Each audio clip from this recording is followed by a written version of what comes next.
ধন্যবাদ এবং স্বাগত জানাই আইটি ভিডিওতে। আজকে আমি কথা বলবো প্রবাসে থাকা অবস্থায় কিভাবে বুঝবেন আপনি মানসিক সমস্যায় আক্রান্ত কিনা।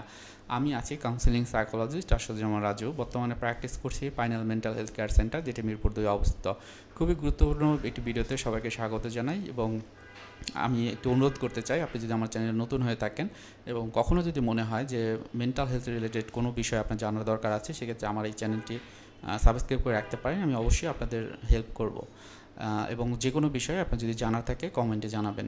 আসলে প্রবাসে থাকা অবস্থায় যে সমস্যাগুলো হয়, সবচেয়ে বেশি যেটি হয় অ্যাংজাইটি এবং ডিপ্রেশন, অর্থাৎ অতিরিক্ত মানে অস্থিরতা, ভয়, অনিশ্চয়তা, ফ্যামিলি বন্ডিং কেমন আছে আমি জানি না, এটা কি ঠিক থাকবে কিনা, অ্যাটাচমেন্ট বিভিন্ন রকমের ইস্যু থাকে, বাবা মার সাথে দ্বন্দ্ব থাকা, পরিবারের হয়তো বা হাজব্যান্ড বা ওয়াইফের সাথে দ্বন্দ্ব থাকা, এইগুলো কিন্তু তাদের ক্ষেত্রে বেশি হয়। এবং একটা সময় দেখেছি যে এটা যখন অতিরিক্ত হয়ে যায় তখন শুধু অ্যাংজাইটি বা ডিপ্রেশন নয়, তার ট্রিটমেন্ট নিতে গেলে পিটিএসডি হয়তো বা থাকে, অর্থাৎ পোস্ট ট্রমেটিক স্ট্রেস ডিসঅর্ডার থাকে। অনেক ক্ষেত্রে সেক্সুয়াল ভায়োলেন্স, বুলিংয়ের শিকার হয়েছেন, এটাও কিন্তু আমরা অনেক ক্ষেত্রে দেখেছি। অনেক ক্ষেত্রে ওসিডি বা অবসেসিভ কম্পালসিভ ডিসঅর্ডার, যেখানে একই কাজ বারবার করার ইচ্ছা জাগে, মনে হয় নোংরা হয়ে যাচ্ছি, মনে হয় অন্যের ক্ষতি করে ফেলছি, ধর্ম সংক্রান্ত বিভিন্ন রকমের নেতিবাচক ধারণা তাদের ভিতরে থাকে, তাদের ভিতরে বিভিন্ন রকমের অযৌক্তিক চিন্তাভাবনা থাকে।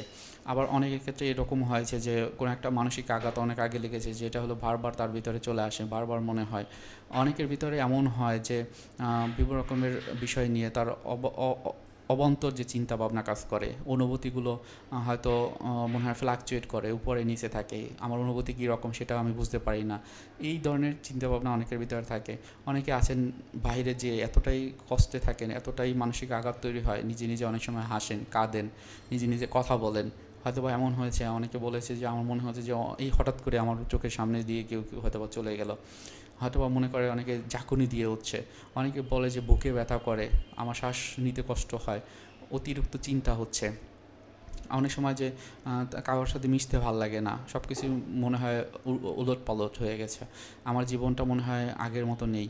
এই যে বিষয়গুলো অনেক ক্ষেত্রে কিন্তু এগুলো বিভিন্ন রকমের মানসিক রোগের লক্ষণ।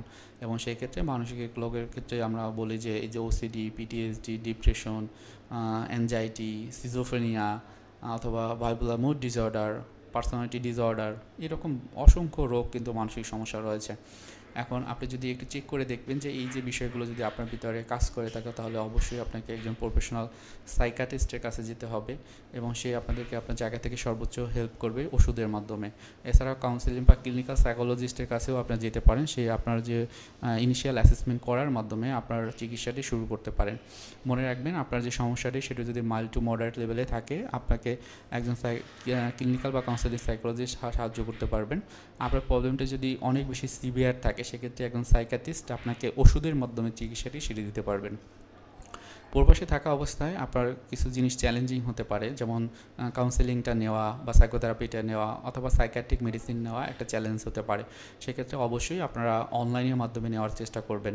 কারো কোনো বিষয়ে যদি সমস্যা হয়, সেক্ষেত্রে আপনারা সরাসরি আমার সাথে যোগাযোগও করতে পারেন এই যে ইউটিউব চ্যানেলের এই ভিডিওর কমেন্টের মাধ্যমে। এখানে আমার একটি হটলাইন নাম্বারও থাকবে, সেখানের মাধ্যমে আপনারা আমাকে রিচ করতে পারবেন। যে কোনো সমস্যার সমাধান রয়েছে, সেটা শারীরিক হোক, মানসিক হোক বা সামাজিক হোক। দরকার হয় শুধুমাত্র একটু নিজের প্রতি অনুপ্রেরণা নেওয়া, নিজে কিছু ইনিশিয়েটিভ নিয়ে কাজগুলো শুরু করা। মনের যত্নের জন্য আপনার যে কাজটি হবে, একজন প্রফেশনালের কাছে যাওয়া, তার কাছ থেকে সাহায্য চাওয়া যে আই নিড হেল্প, আমাকে সাহায্য করুন আমার এই সমস্যা। বাকিটা কিন্তু তারাই আপনাকে করে দিতে পারবে। এবং আপনার সেলফ কেয়ারের জায়গাটায় অন্তত নিজেকে একটু ভালো রাখার চেষ্টা করা, ঠিকমতো ঘুমটা দেওয়া, ঠিকমতো খাওয়া দাওয়া করা, এটা আপনার শরীরে পুষ্টি বাড়াবে, আপনার সব কিছু কাজ ঠিকমতো করতে পারবেন। আপনি একটু ফিজিক্যাল এক্সারসাইজ করা, হয়তোবা একটু মেন্টাল এক্সারসাইজও করতে পারেন, মেডিটেশন করা, একটু রিল্যাক্সেশন ব্রিদিং এক্সারসাইজ করতে পারেন, শখগুলো পূরণ করতে পারেন। যদি পারেন একটু অবসর সময় একটু লেখালেখি করতে পারেন, একটু জার্নালিং করতে পারেন, সেখানে আপনার চিন্তাগুলো একটু লিখতে পারেন যে বর্তমানে কী কী চিন্তা হয়, অনুভূতিগুলো কী কী হয়, আপনার কী কী ধরনের আচরণ আপনি করেন, সেটি খুব সুন্দরভাবে লিখতে পারেন। হয়তো আপনার কাছাকাছি জেনে রয়েছেন, তার কাছে আপনার মনের যে কথাগুলো, ব্যথাগুলো, রাগগুলো, অভিমানগুলো একটু শেয়ার করতে পারেন। কারণ প্রবাসে থাকা অবস্থায় এই যে বিষয়গুলো একটু অনেকের ক্ষেত্রে বেশি কাজ করে। এর মাধ্যমে যেটি দেখবেন যে আপনার এই যে মনের যে সমস্যা, সেটি থেকে অনেক ক্ষেত্রে আপনি মুক্ত হতে পারবেন। আশা করি আমার আজকের ভিডিওটি থেকে বুঝতে পেরেছেন যে মনের রোগের ক্ষেত্রে কী কী ধরনের সমস্যা হয় এছাড়াও এর বেসিসে আরও বেশ কিছু সমস্যা হয়, কিন্তু মূলত যে একটা একটা রোগ বা একটা ডায়াগনোসিস যখন করা হয় ডিসঅর্ডারে, তখন কিন্তু এই ডিসঅর্ডারের ভিতরেই কিন্তু এই যে লক্ষণগুলো থাকে। সুতরাং আপনার যে কোনো রকমের সমস্যার ক্ষেত্রে আপনারা অবশ্যই একজন সাইকিয়াট্রিস্টের শরণাপন্ন হবেন, অথবা কাউন্সিলিং বা ক্লিনিক্যাল সাইকোলজিস্টের শরণাপন্ন হবেন। সবার জন্য শুভকামনা থাকবে। আপনারা রেমিটেন্স যোদ্ধা, আপনাদের জন্য আমরা গর্বিত ফিল করি। আমরা অবশ্যই আপনাদের জায়গা থেকে মনের রোগের কারণে বা মনের সমস্যার কারণে সর্বোচ্চ যে চেষ্টা, সর্বোচ্চ যে সাহায্যটা সেটা করব, আমি করব। তো সবাই ভালো থাকেন। আসসালামু আলাইকুম।